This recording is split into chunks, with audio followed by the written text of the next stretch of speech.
गन्धाणं नमो सिद्धाणं नमो आयर्याणं नमो वज्रायाणं नमो लोये सर्वसाहुणं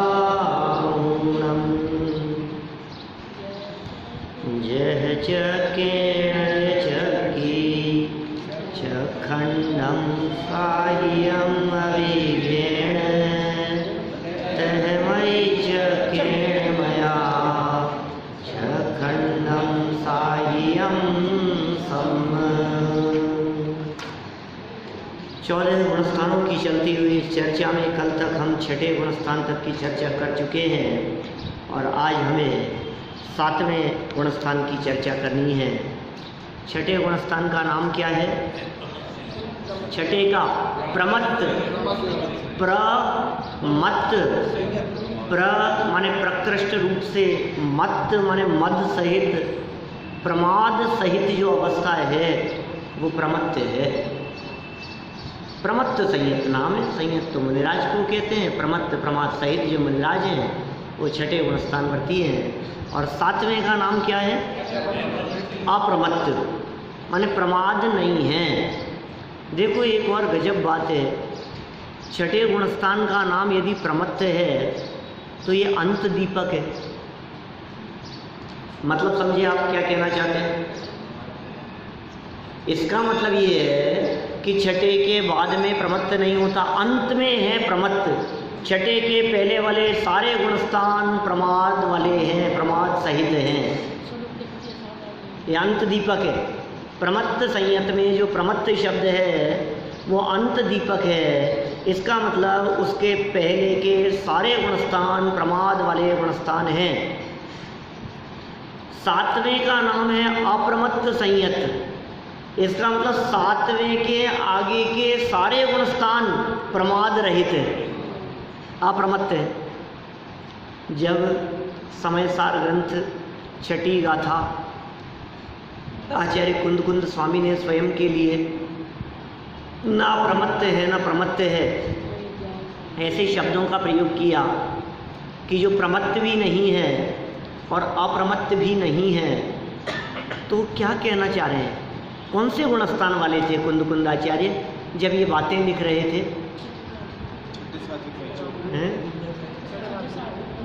लेखन क्रिया 6ठा गुणस्थान, लेकिन हर क्षण में 6ठे से 7वां भी हो जाता है, तो सामान्य हम यही कहेंगे 6ठे 7वें गुणस्थान वाले थे। 6ठे का नाम प्रमत्त, 7वें का नाम अप्रमत्त। अब देखो 6ठे और 7वें में रहने वाले मुनिराज अपने आप के बारे में क्या कह रहे हैं? ना अप्रमत्त है ना प्रमत्त है। 6ठी गाथा में कह रहे हैं 6ठे गुणस्थान वाले क्या कि मैं 6ठे गुणस्थान वाला नहीं हूँ, तो 7वें वाले कि 7वें वाला भी नहीं हूँ, प्रमत्त और अप्रमत्त नहीं हूँ। एक अर्थ तो यह हुआ कि मैं 6ठे 7वें गुणस्थान वाला नहीं हूँ। दूसरा अर्थ करते हैं प्रमत्त माने पहले से 6ठा गुणस्थान, अप्रमत्त माने 7वें से 14वां गुणस्थान। तो मैं प्रमत्त अप्रमत्त नहीं हूँ, क्योंकि प्रमत्त प्रमाद तक सारे गुणस्थान आ गए, जहाँ जहाँ तक प्रमाद है तो पहले से 6ठा अंत दीपक। 7वां अप्रमत्त कि यहाँ से आगे सब अप्रमत्त। तो पहले से 14वें गुणस्थान तक कोई भी गुणस्थान मुझ में नहीं है। प्रमत्त अप्रमत्त नहीं हूँ, इसका दूसरा अर्थ ऐसा किया गया है शास्त्रों में कि मैं गुणस्थानातीत हूँ, मुझ में गुणस्थान नहीं है। गुणस्थान तो अवस्था में है, मैं गुणस्थान वाला नहीं हूँ। गुणस्थानों की चर्चा करे और गुणस्थानातीत अपना ज्ञायक ना दिखे तो फिर क्या गुणस्थान की चर्चा का लाभ है? ये गुणस्थान कब बढ़ते हैं? जब गुणस्थानातीत आत्मा दिखता है तो गुणस्थान अपने आप बढ़ते हैं। ये गुणस्थानातीत आत्मा है, ये बात कोई हम हमारे घर से नहीं कह रहे हैं। द्रव्य संग्रह, नेमिचंद्र सिद्धांती देव, द्रव्य संग्रह बहुत प्रसिद्ध ग्रंथ है, जगह जगह शिविर लगते हैं, द्रव्य संग्रह पढ़ाया जाता है। जैसे छेड़ाला पढ़ाया जाता है, छेड़ाला बहुत चलती है, ऐसे द्रव्य संग्रह भी बहुत चलता है। भक्तामर, तत्वार सूत्र, छेड़ाला, इसी तरह से द्रव्य संग्रह भी बहुत चलता है। उसमें एक गाथा लिखी नेमिचंद्र स्वामी ने, वो क्या लिखते हैं? मगण गुण ठाणे मगण मार्गणा गुण ठाणे गुणस्थान मगण गुण ठाणे 14 ही हवंतित अशुद्ध नया। 14 मार्गणाएं और 14 गुणस्थान अशुद्ध नय से जीव के कहे जाते हैं। विण्या संसारी सव्ये शुद्धा हो शुद्ध नया। सारे जगत के जीव, निगोदिया जीव, एक इंद्रिय जीव, 2 इंद्रिय, 3 इंद्रिय, 4 इंद्रिय, असैनी और सैनी पंचेंद्रिय, तिर्यंच, नारकी, मनुष्य, देव, किसी में आत्मा में गुणस्थान नहीं है। शुद्ध नय की दृष्टि से देखो तो ये आत्मा गुणस्थानातीत है। इस आत्मा में गुणस्थान नहीं है, क्योंकि गुणस्थान तो क्षणिक अवस्थाओं के नाम है और मैं अवस्था मात्र नहीं हूँ। अवस्थाएं बदलने वाली है और मैं कभी भी नहीं बदलने वाला हूँ।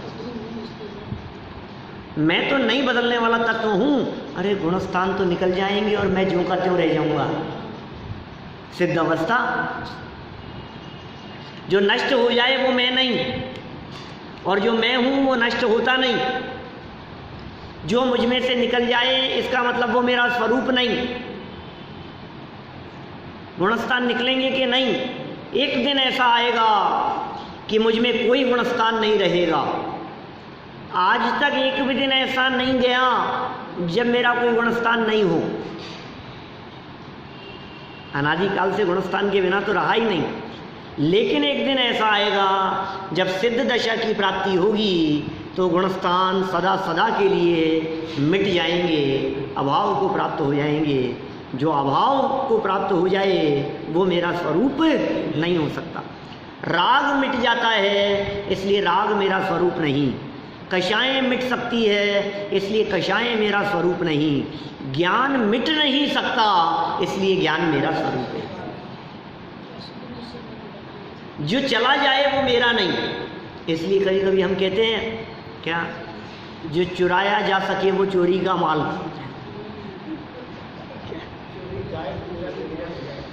जिसे चुराया जा सकता है वो मेरा नहीं है, और जो मेरा है अपना ज्ञान, अपना संयम, अपने भाव, जो मेरे हैं वो चुराए नहीं जा सकते। और मोबाइल चोरी हो गया कि आपका था ही नहीं भाई साहब, आप तो उसे भ्रम से अपना मान बैठे थे।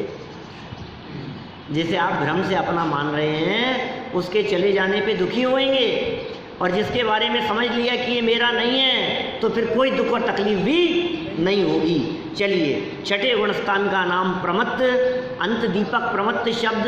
सातवें का नाम अप्रमत्त, ये आदि दीपक अप्रमत्त शब्द। ठीक है, छठे गुणस्थान का गमनागमन बताओ। देखो कुछ फॉर्मूले दे दिए मैंने आपको, कुछ बेसिक बातें बतला दी, तो अब गमनागमन आप बताएं।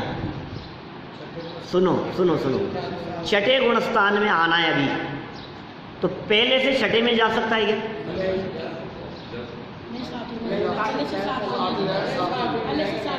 सातवें में जाके आएगा। छठे में नीचे से जाने का कोई रास्ता नहीं है, तो पहले से तो छठे में नहीं जा सकता, तो दूसरे में से जा सकता है क्या? दूसरे से छठे में, अभी दूसरे से तो पहले नहीं आएगा। तीसरे से छठे में नहीं, तीसरे से भी छठे में नहीं जा सकता, क्योंकि तीसरे वाला या तो पहले में या चौथे में। चौथे से छठे में, पांचवें से छठे में, सब में गर्दन नहीं हिल रही है, तो फिर छठे में आएगा कहाँ से? कि एक ही जगह है बस, सातवें से। तो ये तो हो गया आगमन। सातवें से आएगा छठे में। गमन बताओ, छठे से कहाँ कहाँ जा सकता है? ऊपर जा सकता है, सातवें में जा सकता है। छठे से पांचवें में आ सकता है, आ सकता है।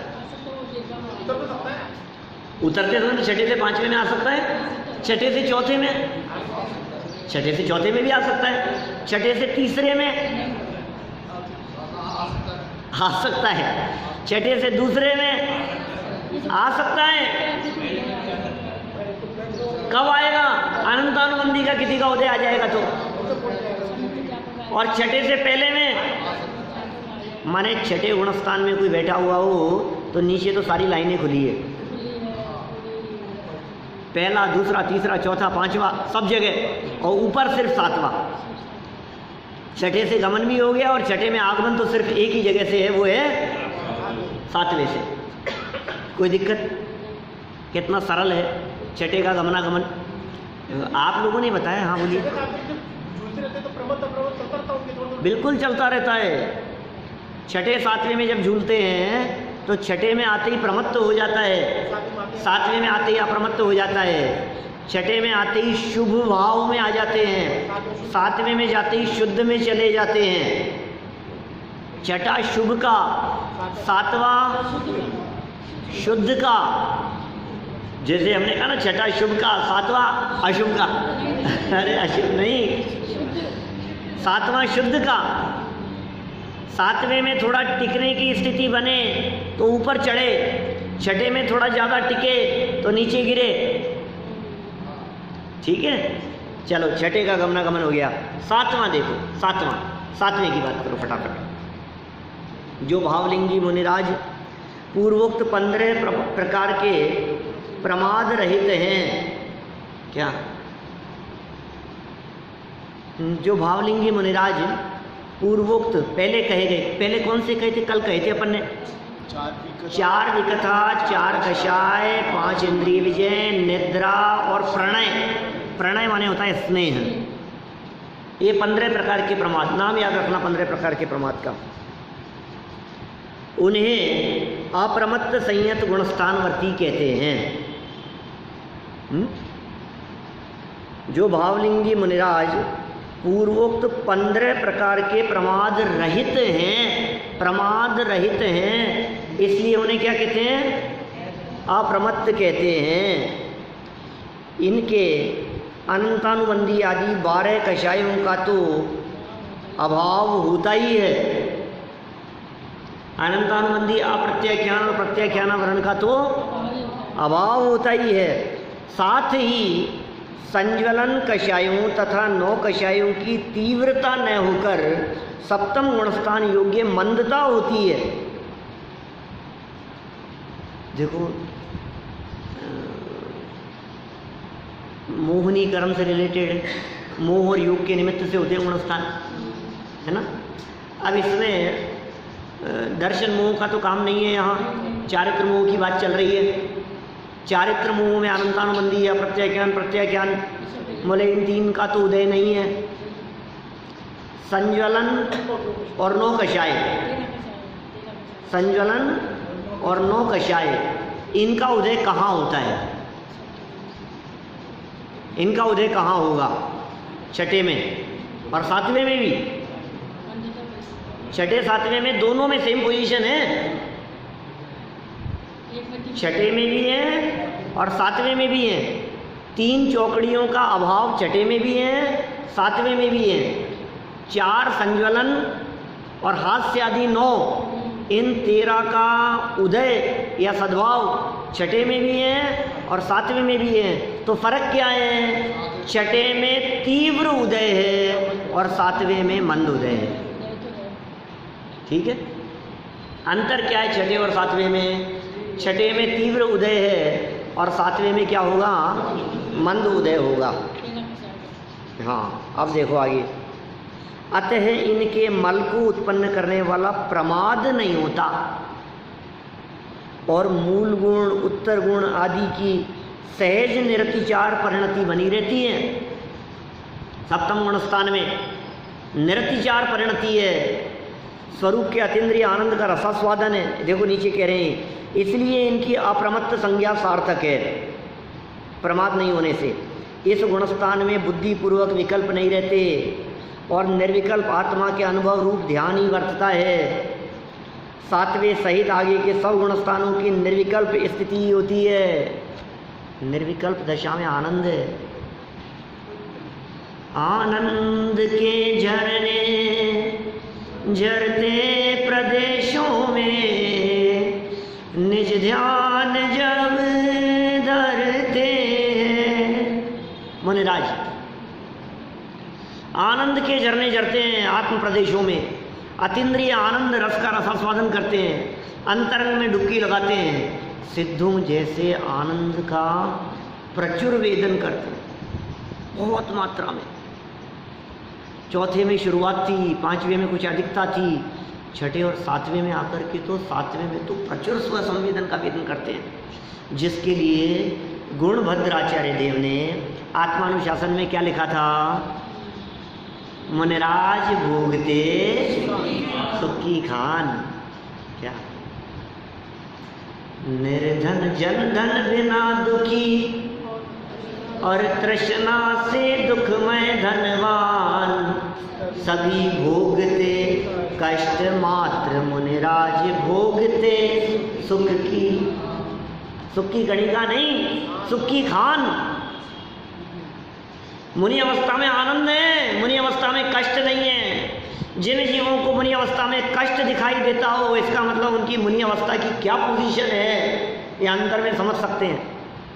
कष्ट नहीं है, आनंद है। तकलीफ के लिए मुनि नहीं बना जाता है, आनंद के लिए मुनि बना जाता है। क्या? आनंद भोगने के लिए मुनि बना हूँ, परेशानी के लिए नहीं। आनंद आनंद आनंद, बस आनंद में मग्न रहते हैं। कैसी स्थिति है देखो आप, यहाँ क्या कह रहे हैं? निर्विकल्प आत्मा के अनुभव रूप ध्यान ही वर्तता है। शुक्ल लेश्या की काल तो चौथे गुणस्थान वाले के भी होता है, पहले वाले के भी होता है। कभी कभी कषाय इतनी मंद हो जाती है, उनकी तारतम्यता रूप अवस्था इतनी मंद बढ़ जाती है कि मिथ्या दृष्टि जीव के भी शुक्ल लेश्या हो जाती है। ये कभी लेश्याओं का प्रकरण पढ़ेंगे तो चर्चा विस्तार से करेंगे, है ना। उन्हें मिथ्या दृष्टि जीव के भी शुक्ल लेश्या पॉसिबल है। निर्भर हो जाएगा।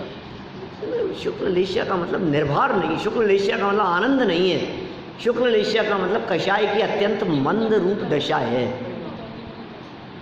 हो जाती है मंद दशा कभी कभी, हैं? हाँ, हो जाती है।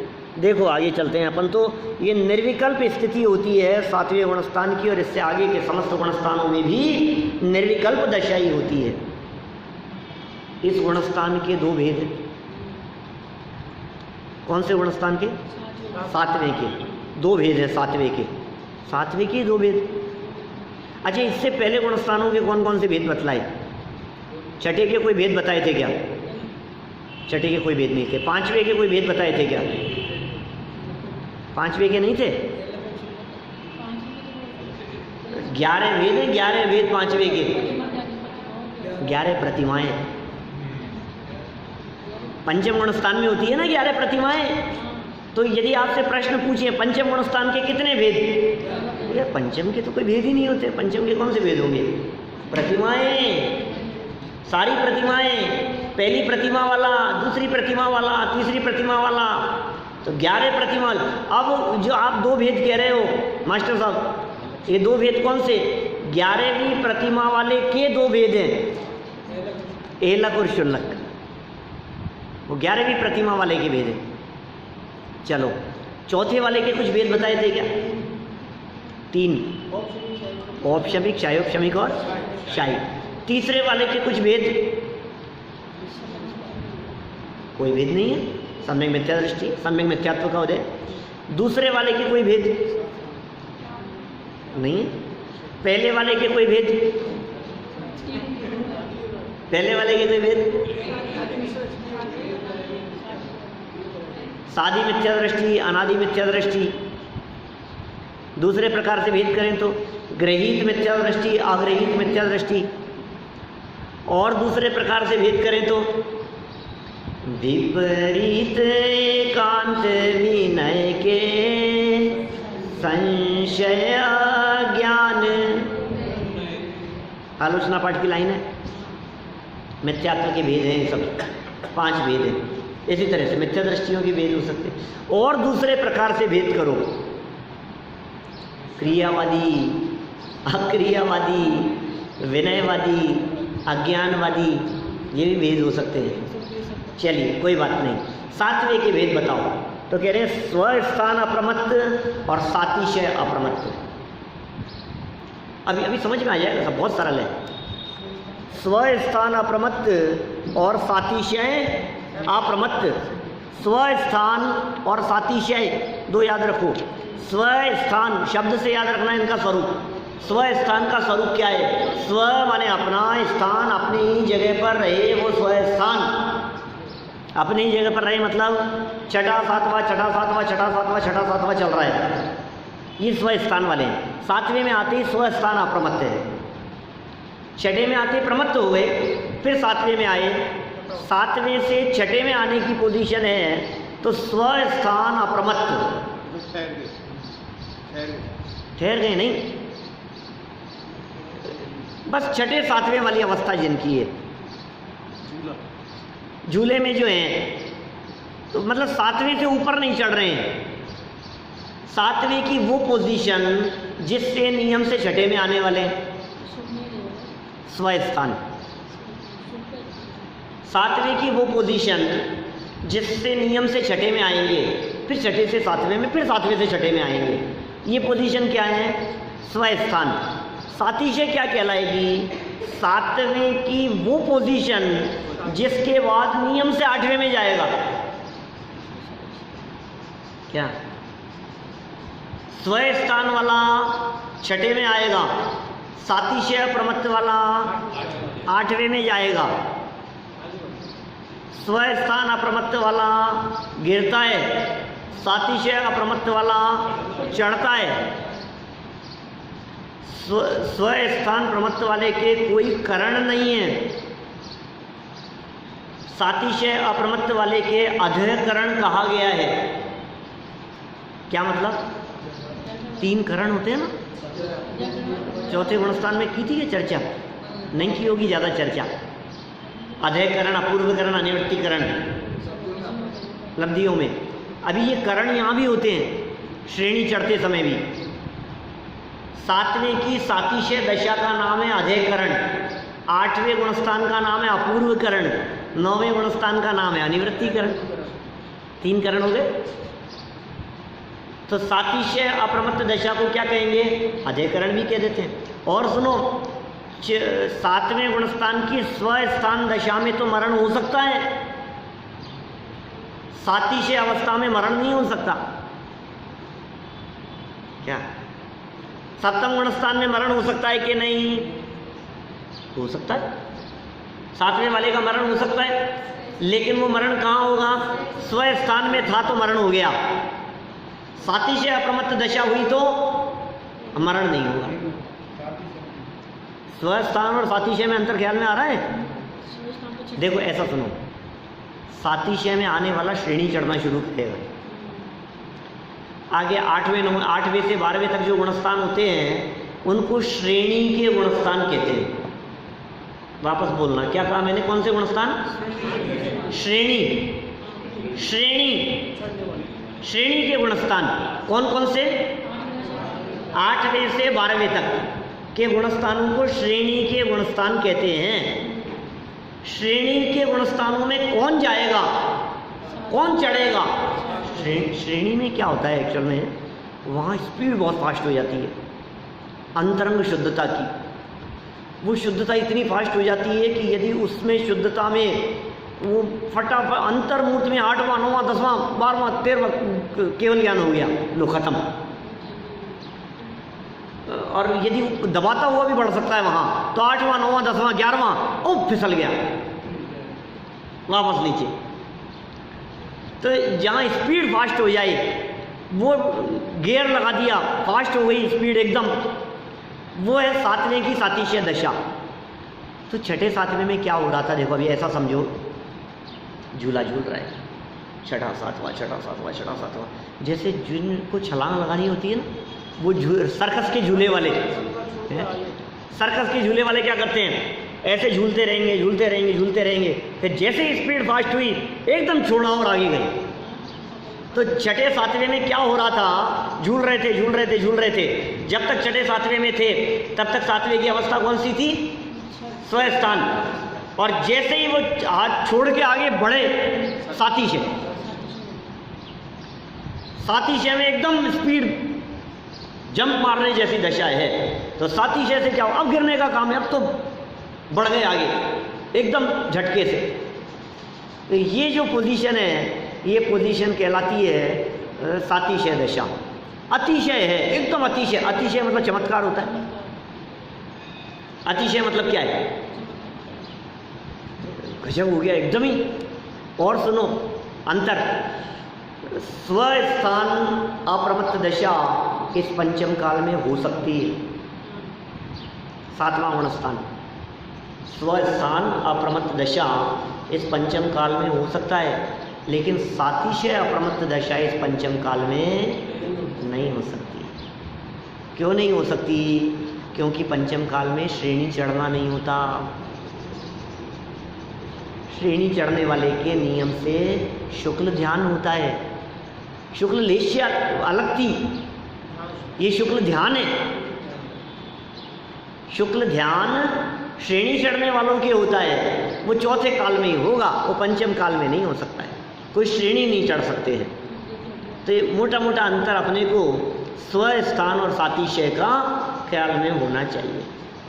ठीक है, चलें आगे। जो संयत शपक श्रेणी और उपशम श्रेणी पर आरोहण न कर निरंतर एक एक अंतर मुहूर्त में अप्रमत्त भाव से प्रमत्त भाव को और प्रमत्त भाव से अप्रमत्त भाव को प्राप्त होते रहते हैं, उनके उस गुणस्थान की स्वस्थान अप्रमत्त संज्ञा है। ठीक है, अपन ने जो बात अभी करी है वही तो बात कही है यहाँ। एक एक अंतर मुहूर्त में, एक एक अंतर मुहूर्त में। अच्छा, छठे गुणस्थान वाले का काल कितना है? छठा प्रमत्त संयम, उसका काल कितना है? 1 साल, 2 साल, 5 साल, 1000 2000 साल पूर्व, 1 कोटि पूर्व। छठे का काल बिना बताए नहीं बता सकते आप। अब तो इतने विद्वान हो गए हो आप कि बता ही सकते हो। अरे भाई, क्या क्या सोचने वाली बात है। छठे में ज़्यादा देर टिक जाता है तो 5वें में आ जाता है, और यदि ज़्यादा देर नहीं टिकता है तो 7वें में चला जाता है। तो छठे का काल कितना है? अंतर मुहूर्त है। इसमें कहाँ सोचने वाली बात है?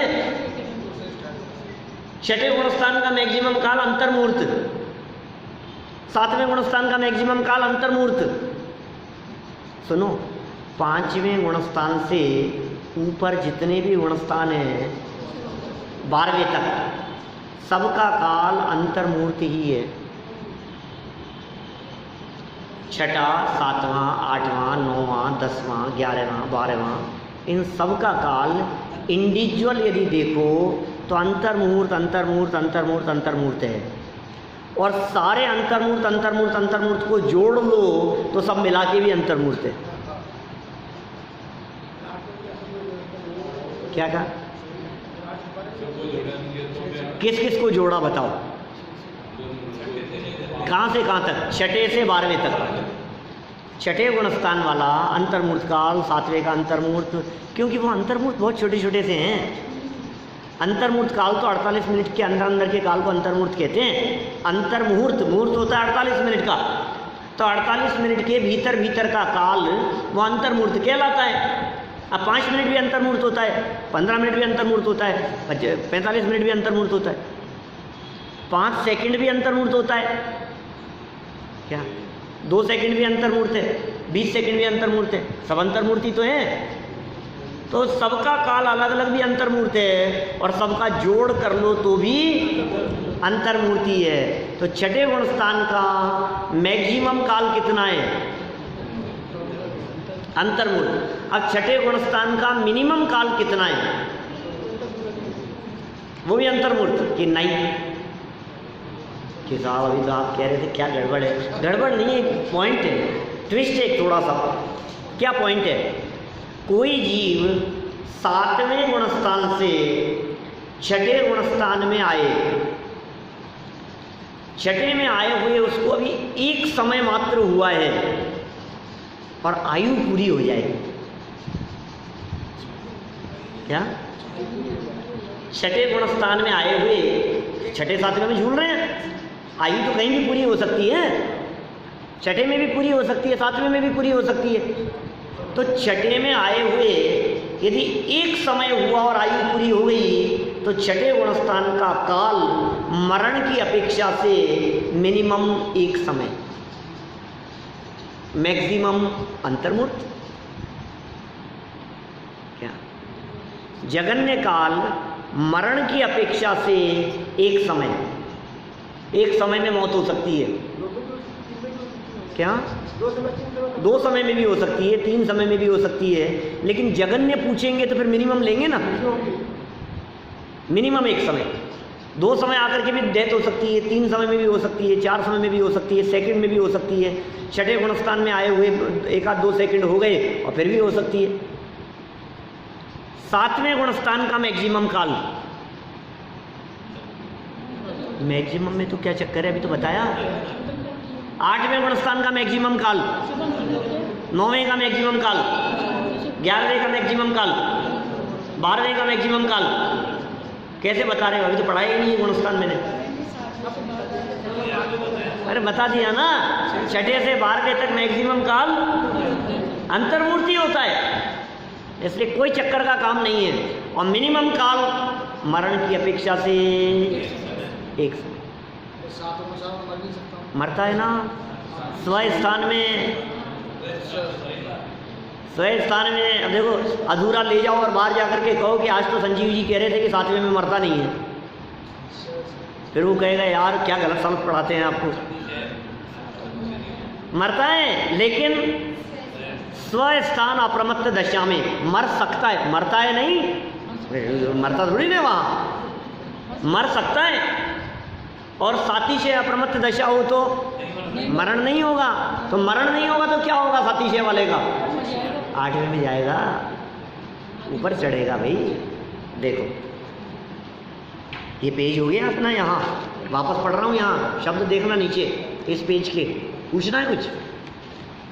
देखो जो संयत, संयत माने मोने राज, शपक श्रेणी और उपशम श्रेणी पर आरोहण ना कर। क्या मतलब है शपक श्रेणी उपशम श्रेणी, क्या होता है ये?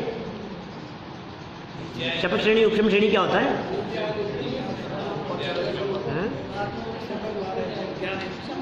एक और अंतर देखो, जो स्वस्थान वाले होते हैं उनके औपशमिक सम्यक दर्शन भी हो सकता है, क्षयोपशमिक सम्यक दर्शन भी हो सकता है, शायिक सम्यक दर्शन भी हो सकता है। स्वस्थान अप्रमत्त वाले के सातवें गुणस्थान में तीनों प्रकार के सम्यक दर्शन में से कोई भी हो सकता है, लेकिन सातिशय अप्रमत्त वाले के, बोलो इधर से तो जवाब आ रहा है शाही की होगा, आपका क्या कहना है? शाही की, औपशमिक भी हो सकता है, औपशमिक भी हो सकता है। हाँ तो क्षयोपशमिक बोले वो नहीं हो सकता। सातिशय अप्रमत्त दशा से या तो दबाता हुआ चलेगा तो उपशम श्रेणी, और सातिशय अप्रमत्त दशा से नष्ट करता हुआ चलेगा तो शपक श्रेणी। उपशम श्रेणी और शपक श्रेणी दो ही हैं, क्षयोपशम श्रेणी नहीं है। क्या? क्षयोपशम श्रेणी नहीं है, इसलिए सातिशय और स्वस्थान में एक अंतर और हो गया। मेरे ख्याल से 5-6 अंतर बता दिए है ना। देखो शपक श्रेणी और उपशम श्रेणी पर आरोहण न कर निरंतर एक अंतर मूर्त में अप्रमत्त भाव से प्रमत्त भाव को, अप्रमत्त भाव से प्रमत्त भाव को, गुणस्थान की भाषा में बोलना भैया क्या कहेंगे? अप्रमत्त भाव से प्रमत्त भाव को सातवें से छठा, और प्रमत्त भाव से अप्रमत्त भाव को प्राप्त होते रहते हैं, इसको गुणस्थान में छठे से सातवां। तो कैसे सैद्धांतिक शब्द ख्याल में आने लग गए हैं, ये सब टेक्निकल लैंग्वेज है शास्त्रों की। अभी धीरे रेगुलरिटी का बहुत फर्क पड़ता है भाई साहब। आप यदि रेगुलर रहेंगे ना तो साल 2 साल बाद में आप आगम के ऐसे ऐसे शब्दों के जानकार हो जाएंगे कि किसी के सामने बोलेंगे तो कहेंगे यार कितने आप तो बहुत बड़े विद्वान हो। जब आप कहोगे साहब प्रमत्त से अप्रमत्त में जाते हैं, अप्रमत्त से प्रमत्त में जाते हैं, बोले यार कह क्या रहा है ये बोल क्या रहा है। तो प्रमत्त से अप्रमत्त का मतलब छठे से सातवां, अप्रमत्त से प्रमत्त माने 7वें से छठा, ये प्राप्त होते रहते हैं। उनके उस गुणस्थान की स्वस्थान अप्रमत्त संज्ञा है, स्वस्थान। आगे उपरोक्त मुनिराज माने वही स्वस्थान वाले मुनिराज उग्र पुरुषार्थ पूर्वक आत्मरमणता विशेष बढ़ जाने पर श्रेणी आरोहण के सन्मुख होकर, श्रेणी आरोहण नहीं हुआ अभी, श्रेणी आरोहण के सन्मुख हो गए हैं सातिशय दशा में, अधः प्रवृत्तकरण रूप विशुद्धि को प्राप्त होते हैं। उनके उस गुणस्थान की सातिशय अप्रमत्त संयत संज्ञा है। समझ में आ गया? वे जब शपथ श्रेणी आरोहण के योग्य उग्र पुरुषार्थ द्वारा आत्मलीनता करते हैं, शपथ श्रेणी आरोहण उग्र पुरुषार्थ, तो अंतर्मूर्त में 8वां 9वां 10वां और 12वें गुणस्थान को प्राप्त कर लेते हैं और उनके चारित्र मोहनी की 21 प्रकृतियों का क्षय हो जाता है। कौन कौन जाएगा? 21 चारित्र मोहनी की 21, 4 कौन सी बच गई? नहीं बची नहीं है कुछ भी। अनंतानुबंधी तो पहले ही चले गई थी। शपथ श्रेणी शाही सम्यक दृष्टि जीव चढ़ेगा, शपथ श्रेणी कौन चढ़ेगा? शाही सम्यक दृष्टि जीव चढ़ेगा। तो अनंतानुबंधी तो पहले ही चली गई थी। अब बाकी कितनी बची? 12 और 9 21। अप्रत्यय ज्ञान, प्रत्यय ज्ञान, संजल और हास्य आदि 9, इन 21 प्रकृतियों का भी क्षय कर देता है। 12वें गुणस्थान में पहुंच गया, अब केवल ज्ञान ले रहा है ये व्यक्ति, इसके थोड़ी ना बचेगी अभी कुछ, खत्म हो गया इसके तो सफाया हो गया सबका। देखो तथा अंतर्मूर्त में वे केवल ज्ञान को माने 13वें गुणस्थान को अवश्य प्राप्त करते हैं। कौन? शपथ श्रेणी वाले। शपथ श्रेणी वाले कल करेंगे श्रेणी की चर्चा, तो कल आएगी विस्तार से। यदि वे उपशम श्रेणी के योग्य मंद पुरुषार्थ द्वारा आत्मलीनता करते हैं तो क्या होगा? कब कब कर रहे हैं ये पुरुषार्थ? ये पुरुषार्थ कहाँ कर रहे हैं? सातिशय दशा में।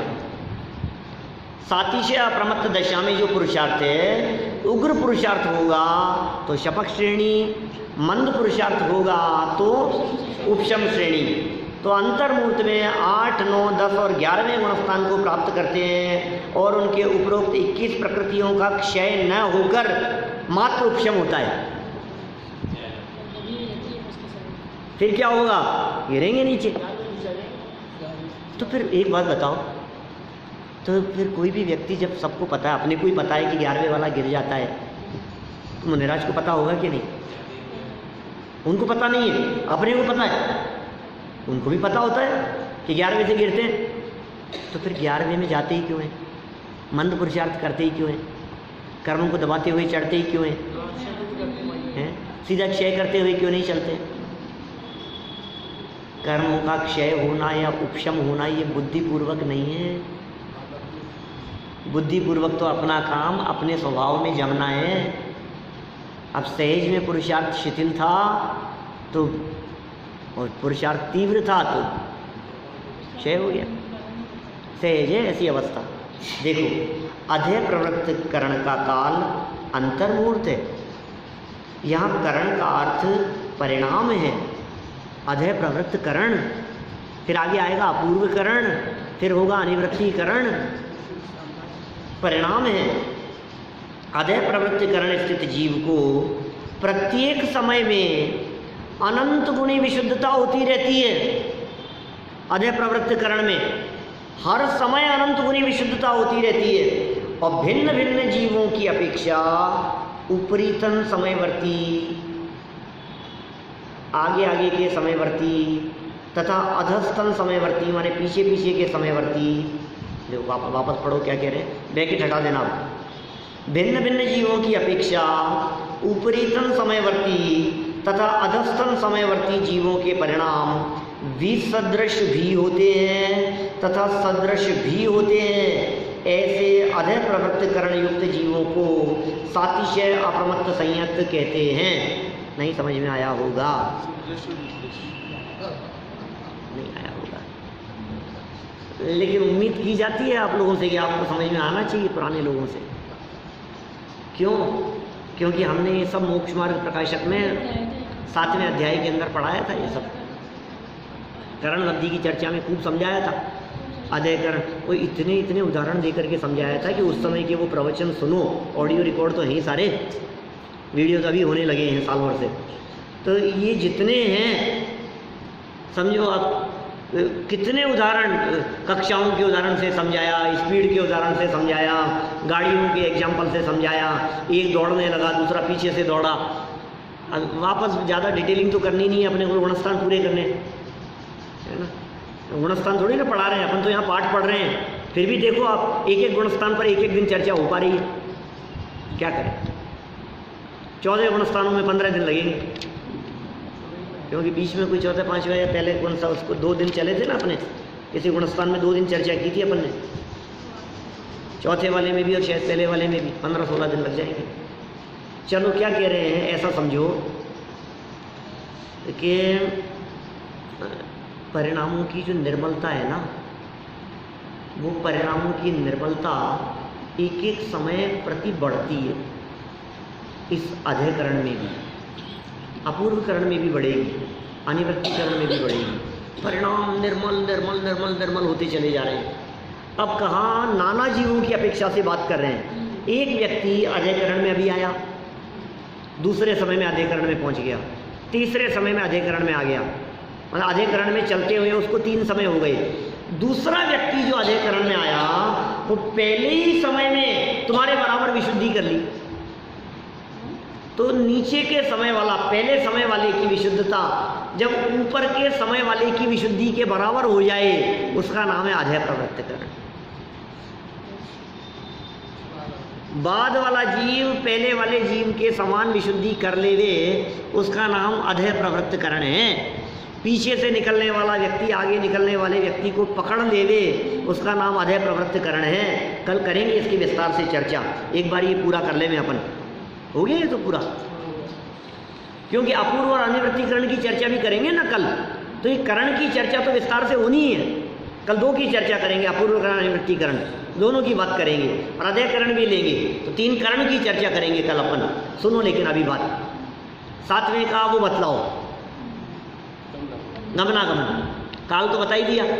अंतर्मूर्त मिनिमम और मैक्सिमम दोनों अंतर्मूर्त है कि नहीं? मिनिमम तो मरण की अपेक्षा से एक समय। अच्छा भाई गमन बताओ, 7वें से कहाँ जाएगा व्यक्ति?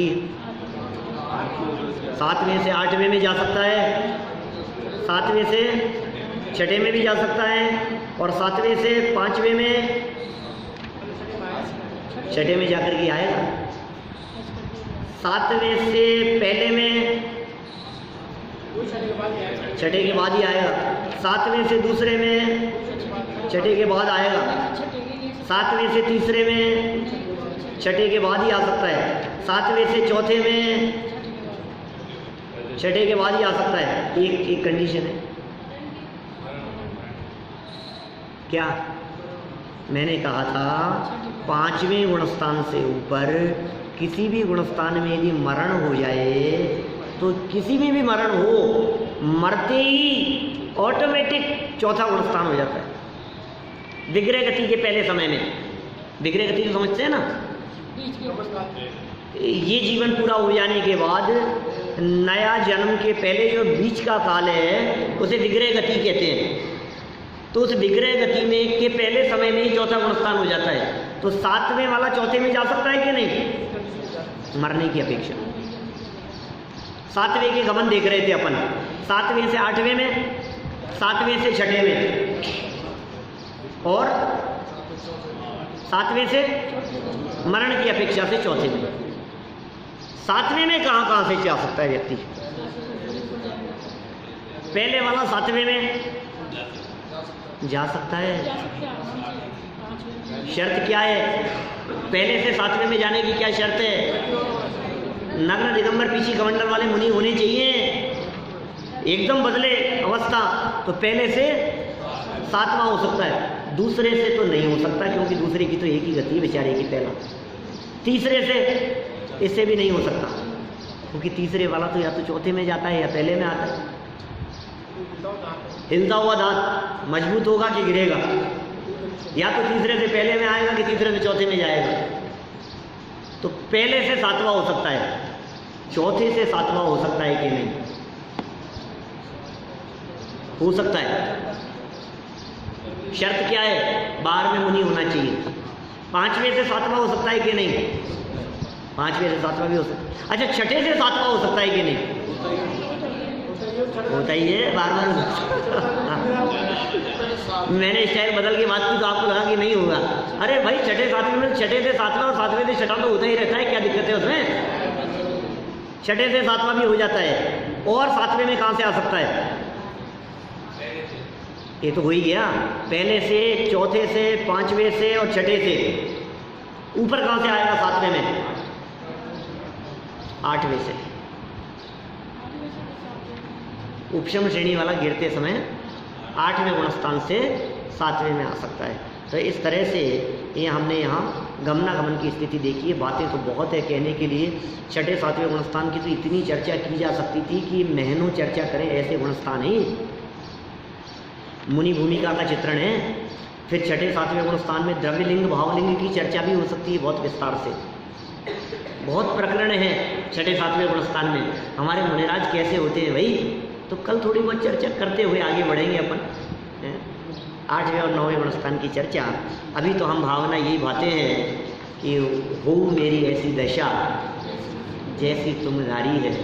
हे मुनिराज, हे वितरागी संतों, जैसी आपकी दशा है वैसी दशा मेरी हो जाए। संत साधु बन के विचरूं, वह घड़ी कब आएगी? चल पड़ूं मैं मोक्ष पथ पर, वह घड़ी कब आएगी? ऐसी दशा, ऐसी घड़ी, ऐसी अवस्था हम सभी के जीवन में शीघ्र से शीघ्र अल्पकाल में प्रकट हो, इसी मंगल भावना से बात को यहीं